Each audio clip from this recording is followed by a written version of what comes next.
दिसंबर नगर के चिनार बाग में आज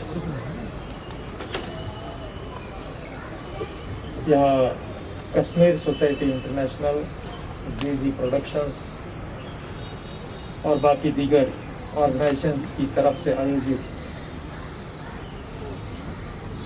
जो सूफी रूसी कल्चर पर आधारित हमारे जो पूर्वज है उनकी जो कलाम पेश करने का जो सामा यहाँ रखा है, उसमें शिरकत किए वाले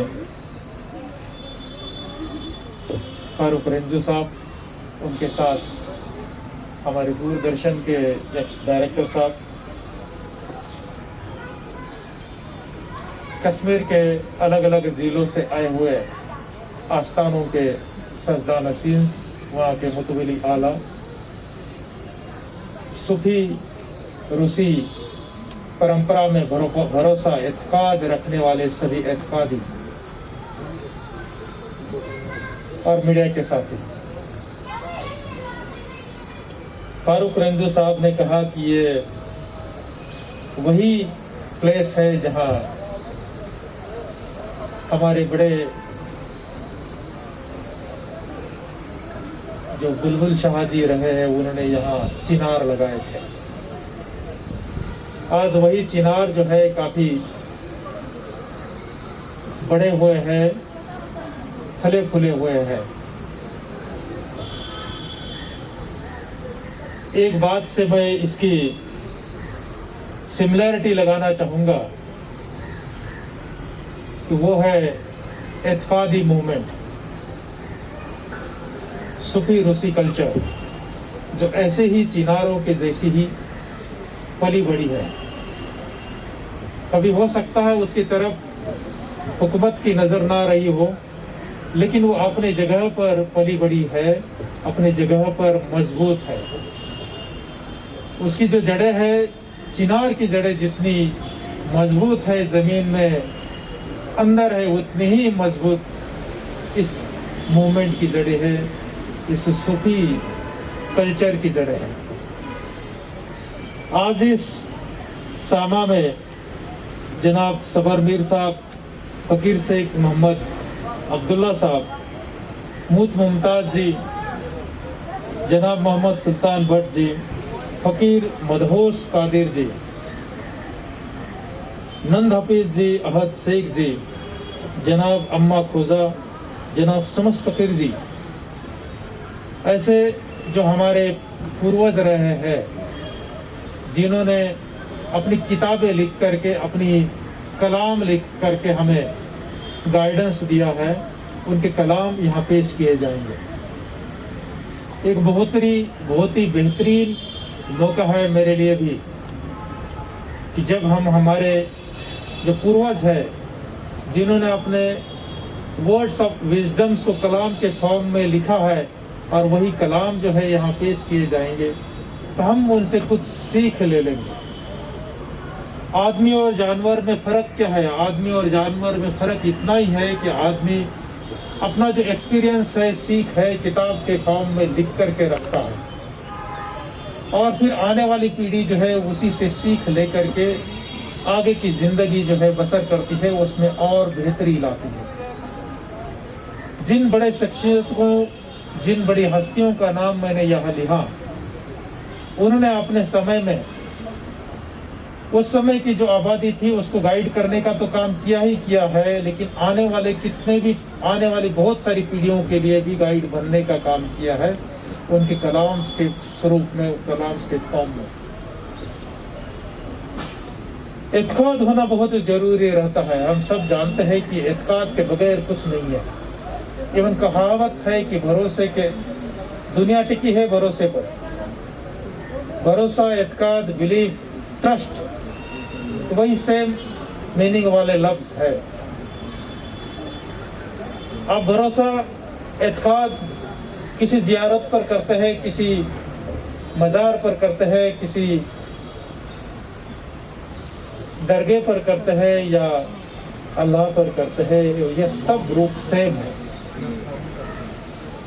इसके अलग अलग फॉर्म्स हो सकते हैं। चाहे हिंदुइज्म हम कहते हैं कि 84 लाख देवी देवताएं हैं, वैसे ही हमारे इस्लाम में भी कहा गया है कि अल्लाह के 99 नेम्स है। इसका मकसद या मतलब यही है कि अलमाइटी अल्लाह, ईश्वर, जिसको हम जिस भी रूप में समझे, वो अलग अलग फॉर्म में आता है। हमने सिर्फ उसको पहचानने की जरूरत है, उसके प्रति एक अच्छा बर्ताव करने की जरूरत है। चाहे अल्लाह के 99 नेम्स के फॉर्म में हो या 84 लाख देवी देवताओं के फॉर्म में, तो सब एक है।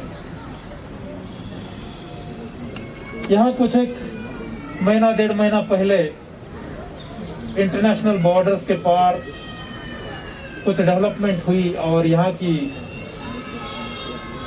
बुनी चुनी 1-2% लोगों को लगा, वो भी जोश में आ गए। लेकिन हमने सोचा नहीं कि वही अगर सोच यहाँ आती है तो कितनी तबाही मच जाएगी। मैं ये बात बहुत बार कहता हूँ, खास करके मेरे एरिया में, महाराष्ट्र में, कि कश्मीर वो समाज है जहाँ गरीब से गरीब भी आदमी उसकी लड़कियों को कम से कम 12वीं ग्रेजुएशन तक पढ़ाता है, मेहनत करके पढ़ाता है। लड़कों को तो पढ़ाता है, लेकिन कहीं उसमें भेदभाव नहीं रखता है पढ़ाई में। यहाँ वुमेन्स के लिए सेपरेट कॉलेजेस है, separate girls higher secondary schools है, सेपरेट इदारे हैं जिसमें कि वो पढ़ती है, लिखती है, अपना हुनर तराशती है और अपना कंट्रीब्यूशन देती है। इवन गवर्नमेंट एम्प्लॉयमेंट में भी काफ़ी तादाद में लेडीज की संख्या है। अगर मान लीजिए वो सोच यहाँ आती है तो क्या हो जाएगा? ये जो 50% आबादी है उसको सबको जो है वो कहेगी नहीं, अपने जो है 4 दीवारी के बाहर नहीं निकलना, प्राइमरी शिक्षा के आगे नहीं पढ़ना है। तो जो आज हमारी जो माताएं हैं, बहनें हैं, उनकी जिंदगी काफी मुश्किल हालात में पड़ेगी, ये हमने कभी नहीं सोचा है। इतना ही नहीं, हमारा जो नौजवान तबका है आज इंफॉर्मेशन टेक्नोलॉजी, कम्युनिकेशन टेक्नोलॉजी, जो नई चीजें जो आई है उससे मुफाद लेते हुए अपनी जिंदगी बसरता है, उसका अपने लाइफ में यूज करता है। ये नई टेक्नोलॉजी भी उनके लिए जो है उनकी सोच के खिलाफ है, ये भी टेक्नोलॉजी वो बंद करेंगे। तो 50% आबादी तो हो गई मेरी माताएं बहनों की, उसके अलावा जो यंग नौजवानों की आबादी है वो भी उसमें शामिल हो गई। और जो हमारी जो इत्तेहादी लोग हैं, जो मोर देन 90% लोग हैं, ये भी तो इत्तेहादी लोगों के लिए भी तो ये सोच सही नहीं है। तो उस हालात में मोर देन 99% आबादी जो है ये खुद को एक बैड सिचुएशन में महसूस करेगी। हमने हार्डली उसके बारे में सोचा है। आजकल सोशल मीडिया पर कुछ एक चीजें लिखना और जिंदगी में असली में उसका एक्सपीरियंस करना काफी जमीन आसमान का फर्क रहता है। मैं आम नौजवान को, खास करके खुसूसन उन नौजवानों को बताना चाहूँगा कि जो डेवलपमेंट 2 महीने पहले हुई है दूसरे मुल्क में, उस डेवलपमेंट से जो है हमें कुछ फायदा नहीं मिलने वाला है, बल्कि 99% आबादी को जो है तोटा ही होने वाला है, नुकसान ही होने वाला है। हमने उसको यहाँ बॉर्डर के पार ही क्या है वहीं जा करके जो है सोच के तौर पर लड़ाई करके जो है उसको हराने की जरूरत है। और मुझे यकीन है कि हवा बहती है, नदी बहती है, उसको उल्टा नहीं बहाया जा सकता है।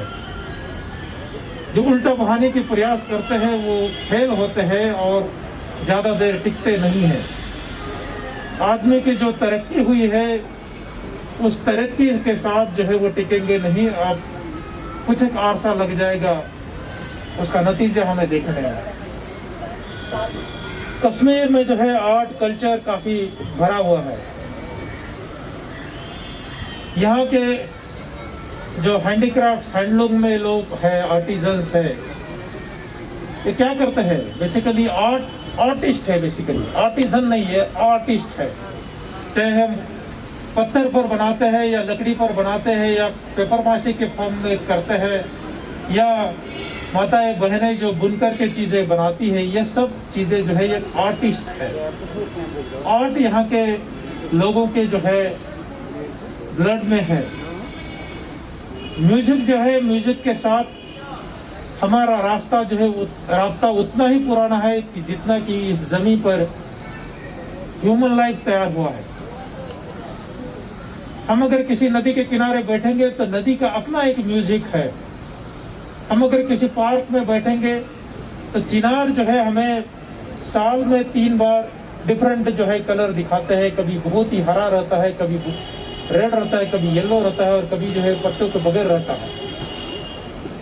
इन्हीं पत्तों को छू करके जब हवा निकलती है तो वो अपना संगीत बनाती है, अपना एक म्यूजिक बनाती है। नेचर भी अगर म्यूजिक से इतना प्यार करता है तो हमने क्यों नहीं करना चाहिए।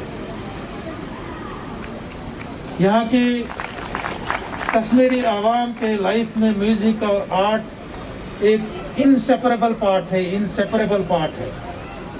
हम माने न माने ये इनसेपरेबल पार्ट है। और यही चीज़ है कि जो हम उस सोच को हराने में यूज करेंगे, हराने में हमारा मदद करेगी।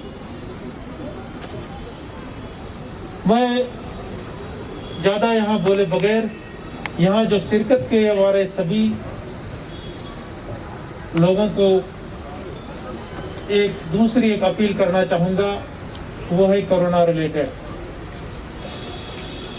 कोरोना जो है फेज 1 खत्म हो गया, दूसरा फेज खत्म हो गया है, लेकिन और भी फेजेस आ सकते हैं।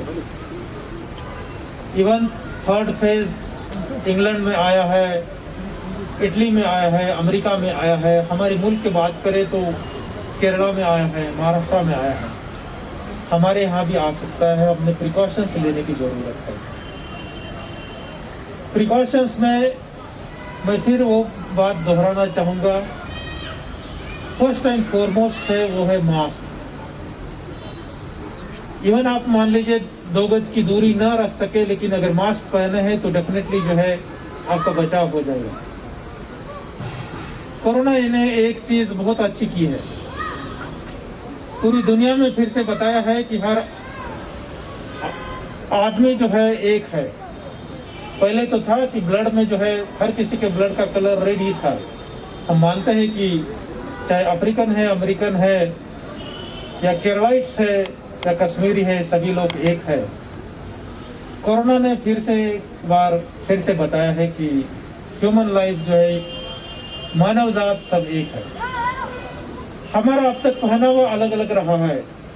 हम चाहे विंटर में फेरन पहनते हैं, गर्मी के कपड़े पहनते हैं, समर में कुछ अलग पहनते हैं। साउथ इंडिया वाले लुंगी पहनते हैं, धोती पहनते हैं।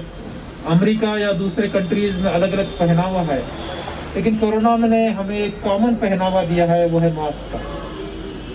हमने मास्क को हमारे पहनावे का पार्ट बनाने की ज़रूरत है। जैसे हम घर से निकलते हैं तो तब प्रॉपर अपना पहनावा पहनते हैं, उसी तरीके से हमने हमारे मास्क को पहनावा बना करके पहनना चाहिए। डेफिनेटली कोरोना को भी जो है हम हरा सकें। 2 वबाएं हैं, एक हेल्थ रिलेटेड है, दूसरी जो है सोच रिलेटेड है। हेल्थ रिलेटेड है वो है कोरोना, जिसके बारे में मैंने डिटेल में बताया, और सोच रिलेटेड है वो तालिबानी ताकत है। इन दोनों ताकतों को डेफिनेटली जो है हम हराएंगे। हमारे साथ हमारे जो बुजुर्ग हैं, जिनके नाम मैंने लिए, जिनके कलाम यहाँ पढ़ाए जाएंगे, उनकी विजडम है, उन्हीं के मार्गदर्शन के साथ जो है हम इन दोनों ताकतों को हराएंगे। मुझे यहाँ बुलाया, आपके साथ बात करने का, रूबरू होने का मौका दिया। मैं ऑर्गेनाइजर्स का और खुसूसन तौर पर जो शाहिना जी है उनका शुक्रिया अदा करता हूँ। शुक्रिया, थैंक यू। बहुत बहुत शुक्रिया सर आपका।